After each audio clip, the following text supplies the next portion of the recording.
Okay, हमने cellular अडॉप्टेशंस को थोड़ा सा डिटेल में देखा। अब एक और इम्पोर्टेंट क्वेश्चन है, बी बिग रॉबिन से है, अक्सर पेपर में आ जाता होता है कि मायोकार्डियल हाइपरट्रॉफी जो हम पढ़ रहे थे, लेफ्ट वेंट्रिकुलर हाइपरट्रॉफी, हमने कहा था कि एक फेमस एग्जांपल है पैथोलॉजिकल सेलुलर अडॉप्टेशन की।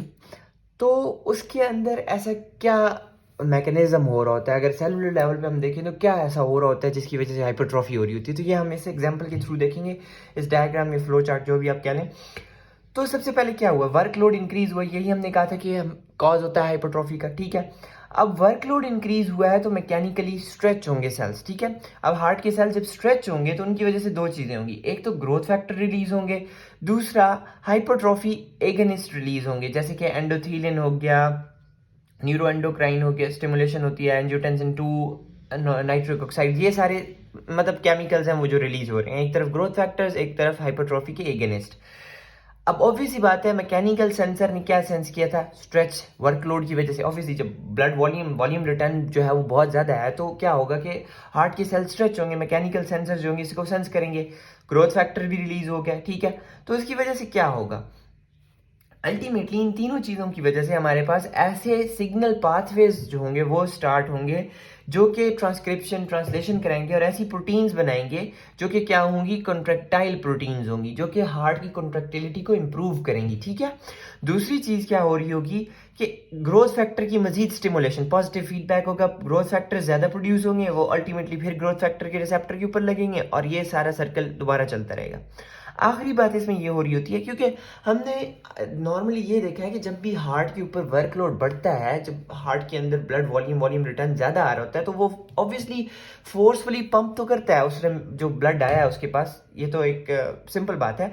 लेकिन साथ साथ वो ब्लड वॉल्यूम को बॉडी में कम करने के लिए भी कुछ सिग्नल्स रिलीज करता है, जैसे कि क्या होता है, एम्ब्रियोनिक जीन एंटी नाइट्रोयूरेटिक फैक्टर, ये आप लोगों ने फिजियो में पढ़ा होगा। एंटी नाइट्रोयूरेटिक फैक्टर क्या करता है, ये जाता है किडनी के ऊपर और वहां से डायूरेसिस करा देता है। डायूरेसिस का मतलब क्या हुआ कि यूरिन आउटपुट बढ़ा देगा। अब यूरिन आउटपुट बढ़ने से फायदा क्या होगा, यूरिन आउटपुट जब बढ़ेगा तो ब्लड वॉल्यूम, ठीक है, यूरिन आउटपुट बढ़ेगा, देखें ब्लड वॉल्यूम बहुत ज़्यादा था, ठीक है, ब्लड वॉल्यूम ज़्यादा था तो क्या था, वर्कलोड ज़्यादा था हार्ट का, ठीक है। वर्कलोड ज़्यादा था तो उसको क्या क्या करना चाहिए, एक काम करना चाहिए कि कॉन्ट्रैक्टिलिटी को बढ़ा देना चाहिए।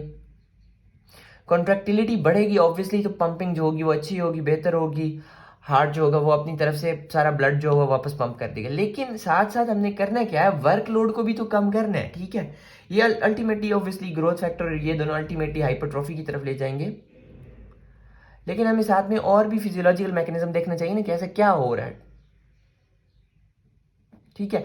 दूसरा क्या काम हो रहा है, दूसरा ऐसे सिग्नल्स प्रोड्यूस हो रहे हैं जैसे कि एएनएफ, एंटी नाइट्रोयूरेटिक फैक्टर रिलीज हो रहा है जो कि क्या कर रहा है, इस वर्कलोड को कम करने की कोशिश कर रहा है। अब देखिए बॉडी, अल्लाह ताला ने ऐसा निज़ाम पैदा किया हुआ है कि बॉडी को हर सूरत में स्टेबल रखने की कोशिश की जा रही है। एक तरफ वर्कलोड को बैलेंस करने के लिए हाइपरट्रॉफी हो रही है तो दूसरी तरफ कोशिश की जा रही है कि वर्कलोड को कम किया जा सके, ठीक है। वो किस तरह कम होगा, एट्रियल नाइट्रोयूरेटिक फैक्टर जो होता है वो रिलीज होता है। ये तब रिलीज होता है बेसिकली जो आपकी एट्रियम होती है, ठीक है, हार्ट की कुछ इस तरह चैम्बर्स होते हैं, एट्रियम के अंदर जब ब्लड बहुत ज़्यादा आता है तो क्या होता है, यहाँ से इसकी स्ट्रेचिंग होती है, ठीक है। तो ये एट्रियल नाइट्रोयूरेटिक फैक्टर जो होता है वो एनएफ रिलीज करता है जो कि जाता है किडनी के अंदर, ठीक है। अब किडनी के अंदर ये जाके क्या कराता है, डायूरेसिस करा देता है। डायूरेसिस का मतलब क्या है कि यूरिन आउटपुट को बढ़ा देगा। जब यूरिन आउटपुट बढ़ेगा तो क्या होगा, यूरिन आउटपुट बढ़ जाएगा तो ब्लड वॉल्यूम अल्टीमेटली क्या हो जाएगा, ब्लड वॉल्यूम कम हो जाएगा, ब्लड वॉल्यूम कम होगा तो वर्कलोड कम हो जाएगा। तो अल्टीमेटली सेल को अडॉप्ट करने से ज़्यादा अडॉप्ट नहीं करना पड़ेगा। तो इसका मतलब एक तरह से ये हुआ कि सेलुलर इंजरी से प्रोटेक्ट कर लिया, ठीक है, सेल इंजरी नहीं होगी। होपफुली आपको समझ आ गया होगा, ठीक है। अब हम कुछ और चीज़ें देखते हैं इसके अंदर, इस चैप्टर के अंदर हमने सेलुलर इंजरी को देख लिया, पहले सेलुलर इंजरी के कॉजेज हमने देख लिए। अब मैकेनिज्म ऑफ सेलुलर इंजरी देखते हैं, ठीक है। ये हमें ब्रीफली सा बस पढ़ना है इसको। इसमें थोड़ी सी चीज़ें हैं जो कि आपको समझनी है, बाकी को इतना ख़ास MCQ MCQs point of view से इतना इंपॉर्टेंट नहीं है, लेकिन फिर भी हमें क्योंकि सारा कुछ कवर करना है तो we will do it anyways. So mechanical mechanism क्या हो सकते हैं सेलुलर इंजरी के, ठीक है। सबसे पहले अगर देखें, अगर इस्कीमिया हुआ है किसी भी टिश्यू में, ठीक है, ब्लड फ्लो कम है तो ऑब्वियसली ऑक्सीजन सप्लाई भी कम है, हाइपोक्सिया हो जाएगा। जब भी हाइपोक्सिया होगा तो हाइपोक्सिया होने की वजह से क्या होगा, ऑक्सीजन नहीं है तो ऑक्सीडेटिव फास्फोराइलेशन कैसे होगी माइटोकॉन्ड्रिया के अंदर, ऑक्सीजन नहीं है अल्टीमेटली क्या होगा, ऑक्सीडेटिव फास्फोराइलेशन नहीं होगी। ऑक्सीडेटिव फास्फोराइलेशन आप लोगों को पता है बहुत इंपॉर्टेंट होती है एटीपी प्रोडक्शन के लिए। एक तो हमने स्टिमुलस या टॉक्सिक सब्सटेंस या कह लेंगे जो इंजूरियस ट्रिगर है वो इस्कीमिया का देख लिया कि उसने हाइपोक्सिया करा के ऑक्सीडेटिव फास्फोराइलेशन रोक के एटीपी प्रोडक्शन कम कर दी। दूसरे होते हैं केमिकल टॉक्सिन या रेडिएशन, वो भी क्या करते हैं, जैसे कि पॉइजन्स की एग्जांपल दूं मैं आप लोगों को, लेड की, फास्फोरस की, आप लोग फोरेंसिक मेडिसिन में पढ़ेंगे, वो डायरेक्टली जाके ऑक्सीडेटिव फास्फोराइलेशन के अंदर इन्वॉल्व एंजाइम्स को ब्लॉक कर देते हैं, ठीक है, माइटोकॉन्ड्रिया के अंदर। तो उसकी वजह से भी क्या होती है, एटीपी प्रोडक्शन जो होती है वो कम हो जाती है। अब एटीपी प्रोडक्शन कम होने का नुकसान क्या है, आप लोगों को पता है कि सेल की जो मेम्ब्रेन्स होती हैं उनके ऊपर क्या लगे होते हैं, सोडियम पोटेशियम एटीपीएस पंप लगे होते हैं, ठीक है, सोडियम पोटेशियम एटीपीएस पंप लगे होते हैं। अब इनका काम क्या होता है, सेल के अंदर ट्रांसपोर्ट को मेंटेन करना। अब ये ट्रांसपोर्ट को मेंटेन नहीं कर पाएंगे क्योंकि एटीपीएस है ना, एटीपी यूज करते हैं। अब एटीपी नहीं है तो ऑब्वियसली क्या होगा कि ये अपना फंक्शन परफॉर्म नहीं कर पाएंगे। सेल के अंदर जो होगा क्या होगा, नॉर्मली क्या होता है कि सोडियम जो होता है वो बाहर ज्यादा प्रेजेंट होता है, पोटेशियम अंदर ज्यादा प्रेजेंट होता है। एटीपीएस का मतलब ये है अगेंस्ट द कंसंट्रेशन ग्रेडियंट, तो ये पोटेशियम को बाहर ले जाते हैं, सोडियम को अंदर ले जाते हैं। अब कंट्रोल नहीं है, सोडियम फ्लो जो है वो कंसंट्रेशन ग्रेडियंट होगा, मतलब बाहर सोडियम अगर ज्यादा है तो वो फ्लो करता रहेगा सेल के अंदर। अब जब सोडियम फ्लो अंदर करेगा तो अल्टीमेटली सोडियम क्या है, एक ऑस्मोटिक ग्रेडियंट क्रिएट करने वाला सब्सटेंस है, ठीक है। तो इसके साथ फिर वाटर भी अंदर आएगा। जब वाटर अंदर आएगा तो सेल क्या कर जाएगा, स्वेल कर जाएगा, सेल का स्वेल करेगा, अल्टीमेटली ब्रस्ट हो जाएगा, ठीक है, किल हो जाएगा। उसके साथ साथ क्या होगा कि सेल के अंदर कुछ चेंजेस आने शुरू हो जाएंगे। एंडोप्लाज्मिक रेटिकुलम का आप लोगों को पता है एक ऑर्गेनेली होती है, ठीक है। उसके साथ हमारे पास क्या होते हैं, एंडोप्लाज्मिक रेटिकुलम के साथ राइबोसोम्स लगे होते हैं। आप लोगों को याद होगा रफ एंडोप्लाज्मिक रेटिकुलम और स्मूथ एंडोप्लाज्मिक रेटिकुलम हम लोग मैट्रिक लेवल पे पढ़ते थे, ठीक है। तो ये हमारे पास क्या है, जो ये बहुत इंपॉर्टेंट होते हैं ribosomes RNA DNA synthesis, protein synthesis के लिए। तो ये अब जब स्वेलिंग होगी तो ये डीटैच होना शुरू हो जाएंगे, अलग अलग होने शुरू हो जाएंगे। तो क्या होगा, प्रोटीन सिंथेसिस नहीं होगी, किलिंग हो जाएगी। दूसरी बात, एटीपी नहीं होगी तो सेलुलर करेंसी क्या होती है, एनर्जी की करेंसी क्या होती है, एटीपी ही होती है ना। तो एटीपी नहीं होगी तो ऑक्सीडेटिव फास्फोराइलेशन भी नहीं है, तो क्या होगा, ऑक्सीडेटिव रेस्पिरेशन भी नहीं होगी, एटीपी प्रोडक्शन तो है नहीं। तो क्या होगा, बॉडी कोशिश करेगी एटीपी को किसी भी तरह से जनरेट करने के लिए, तो उसके लिए वो क्या करेगी, लैक्टिक एसिड की प्रोडक्शन करेगी ना।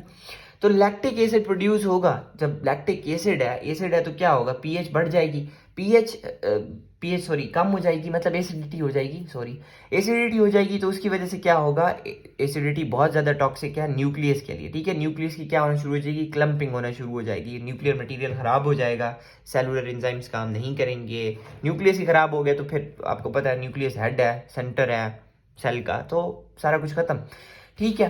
तो ये एक मैकेनिज्म हो गया। दूसरी बात है, हम अगर देखें बायोकेमिकल बेसिस के ऊपर क्या चेंजेस आ रही थी माइटोकॉन्ड्रिया के अंदर, मैंने ऑलरेडी बताया कि हाइपोक्सिया या इस्कीमिया होने की वजह से ऑक्सीडेटिव फास्फोराइलेशन नहीं होती, ठीक है। ऑक्सीडेटिव फास्फोराइलेशन नहीं हो रही तो क्या होगा, माइटोकॉन्ड्रिया का डैमेज होगा। अब हमारे पास क्या होता है कि माइटोकॉन्ड्रिया की जो मेम्ब्रेन होती है, ठीक है, हम आगे अभी एपोप्टोसिस का मैकेनिज्म पढ़ेंगे, उसके अंदर होता है साइटोक्रोम सी, ठीक है। साइटोक्रोम सी जो होता है ना, वो अगर तो इसके अंदर माइटोकॉन्ड्रिया के अंदर प्रेजेंट है तो तब तक तो वो ऑक्सीडेटिव फास्फोराइलेशन का प्रोसेस आप लोगों ने पीछे देखा होगा, इलेक्ट्रॉन ट्रांसपोर्ट चेन उसके अंदर इन्वॉल्व रहता है, ठीक है। लेकिन जब भी माइटोकॉन्ड्रिया का डैमेज होगा तो पोर्स बनना शुरू हो जाएंगे ना सेल मेम्ब्रेन के अंदर, सेल मेम्ब्रेन कह रहा हूँ, माइटोकॉन्ड्रियल मेम्ब्रेन के अंदर। तो क्या होगा, साइटोक्रोम जो होगा वो बाहर साइटोप्लाज्म के अंदर चला जाएगा। ऐसे ही है ना, सेल इस तरह ही होता है ना, ये माइटोकॉन्ड्रिया थी सपोजिंगली, ठीक है। तो ये अब साइटोप्लाज्म के अंदर चला जाएगा। अब जब से साइटोप्लाज्म के अंदर जाएगा तो ये apoptosis, pro apoptotic signals produce करेगा, प्रो अपोप्टोटिक सिग्नल्स, ठीक है। प्रो अपोप्टोटिक सिग्नल्स क्या करेंगे, अल्टीमेटली अपोप्टोसिस कराएंगे, ठीक है। दूसरा एक और हो सकता है कि ऑक्सीडेटिव फास्फोराइलेशन नहीं हो रही तो ऑक्सीजन की कंप्लीट ब्रेकडाउन नहीं हो रही। ऑक्सीजन की कंप्लीट ब्रेकडाउन ना हो तो आप लोगों को पता है कि क्या होता है, रिएक्टिव ऑक्सीजन स्पीशीज बनते हैं और वो क्या कराते हैं, सेलुलर डेथ कराती हैं, ठीक है। तो नेक्रोसिस होना शुरू हो जाएगी, ओके, सही है। तो ये हमारे पास कुछ बायोकेमिकल चेंजेस आ गया। अब और सेलुलर इंजरी के मैकेनिज्म को अगर हम देखें, सेलुलर इंजरी के बाकी मैकेनिज्म्स कौन से होते हैं कि जब भी हमारे पास एटीपीएज है ना, एटीपीएज क्या होते हैं, सारे के सारे वो एंजाइम्स होते हैं जो कि एटीपी को यूज़ करते हैं, ठीक है। एटीपी को यूज़ करते हैं तो एटीपी जब भी यूज़ होती है तो उसके थ्रू हमारे पास ये जो मेम्ब्रेन्स होती हैं, इनके अंदर जो ट्रांसपोर्टर्स होते हैं ये मेंटेन होते हैं, ठीक है। अब इसके अंदर क्या हो रहा है कि एटीपीएस कम होने की वजह से कैल्शियम का भी इनफ्लक्स, ठीक है, एटीपीएस के नॉन फंक्शनिंग होने की वजह से कैल्शियम का इनफ्लक्स सेल के अंदर बढ़ जाएगा।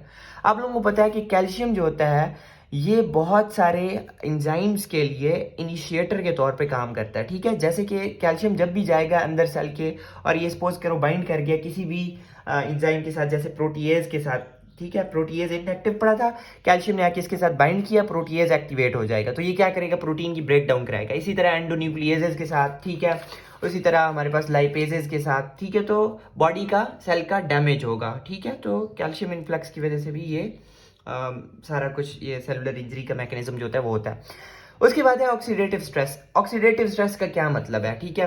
ऑक्सीडेटिव स्ट्रेस को हम wait a minute we will see it है, बट पहले ये देख लें एंडोप्लाज्मिक रेटिकुलम का स्ट्रेस। मैंने अभी आप लोगों को पीछे बताया था कि सेलुलर स्वेलिंग होती है एंडोप्लाज्मिक रेटिकुलम के साथ, तो जो राइबोसोम्स होते हैं वो डिटैच हो जाते हैं। आप लोगों को पता है कि जब भी बॉडी के अंदर प्रोटीन सिंथेसिस हो रही होती है तो प्रोटीन जो होते हैं वो चेक हो रहे होते हैं, प्रोटीन सिंथेसिस होती हैं, प्रोटीन सिंथेसिस के ऊपर चेक पॉइंट्स लगे होते हैं, ठीक है। अब चेक पॉइंट्स क्या होते हैं, शेफ्रॉन्स होते हैं, ठीक है।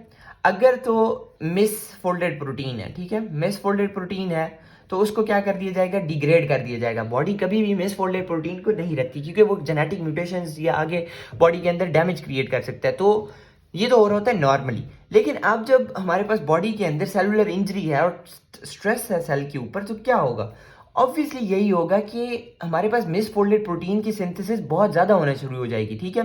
मिसफोल्डेड प्रोटीन जब बहुत ज़्यादा होंगे और एक्सीड कर जाएंगे लिमिट को, जो कि शेफ्रॉन्स जो थे मिसफोल्डेड प्रोटीन को डिग्रेड कर रहे थे, उससे जब ज़्यादा हो जाएगी, लिमिट से ज़्यादा मिसफोल्डेड प्रोटीन बनना शुरू हो जाएंगे, तो एंडोप्लाज्मिक रेटिकुलम के ऊपर स्ट्रेस होगा। इसको कहते हैं एंडोप्लाज्मिक रेटिकुलम का स्ट्रेस, ER स्ट्रेस कहते हैं।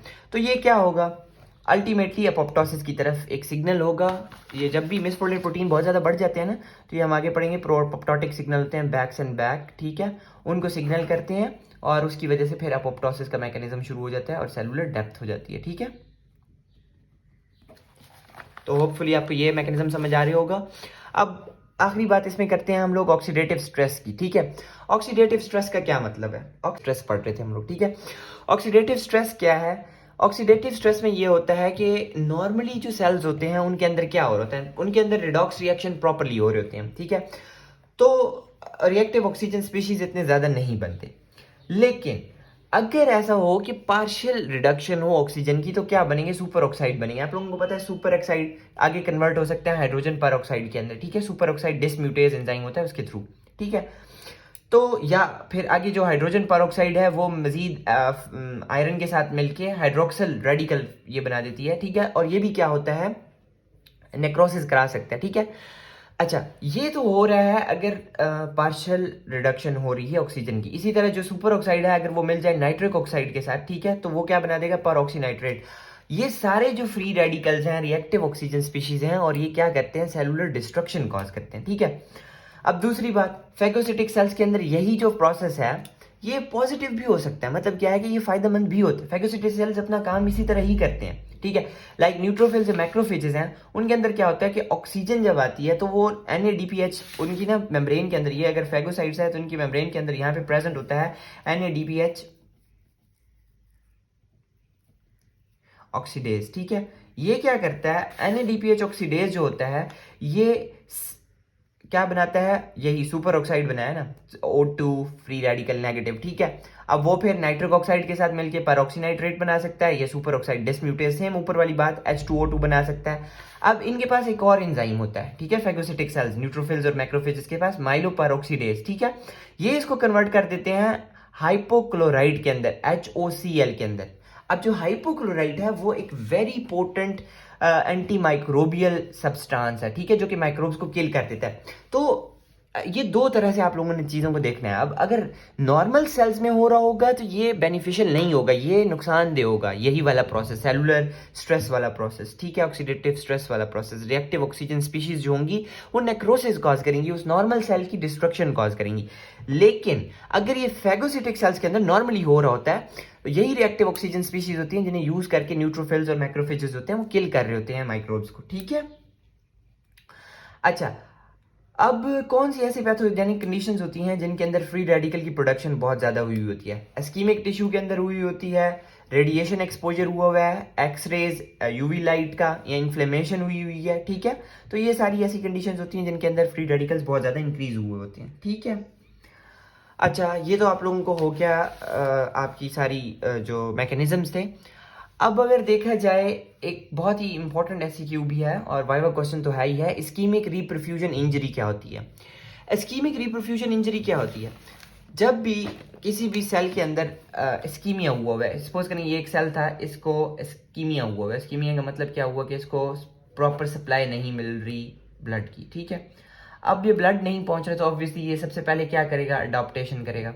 अडॉप्टेशन का मतलब क्या है कि यहाँ पे ये अपने सेलुलर फंक्शंस, ठीक है, सेल फंक्शनिंग को भी कम कर लेगा, और ऑब्वियसली इसकी जो माइटोकॉन्ड्रिया होगी वो भी उतनी काम नहीं करेगी। सारे सारे ऑर्गेनेलिज जो होंगे वो सिमट सिमट के पड़े होंगे, इतना काम नहीं कर रहे होंगे, ठीक है।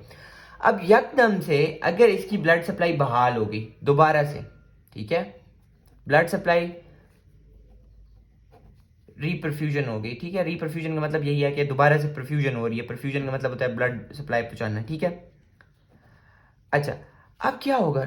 नॉर्मली दिमाग में ये आना चाहिए कि ब्लड सप्लाई नहीं थी तो उसका फंक्शन खराब था, तो अब ब्लड सप्लाई आ गई है तो उसके सारे फंक्शन ठीक हो जाने चाहिए।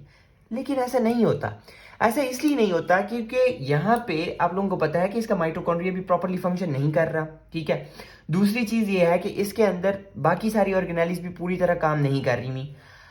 तो इसके अंदर क्या हो रहा है? इसके अंदर ऑक्सीजन की पूरी तरह से रिडक्शन नहीं हो रही, free radical reactive oxygen species बन रहे हैं, ठीक है। अब जब ब्लड जाएगा, ब्लड अपने साथ क्या लेके जाएगा? ब्लड के पास तो मैक्रोफेजेस होते हैं ना, ठीक है, मैक्रोफेजेस भी हैं, न्यूट्रोफिल्स भी हैं, ठीक है, कॉम्प्लीमेंट सिस्टम के प्रोटीन्स भी हैं, कॉम्प्लीमेंट सिस्टम के।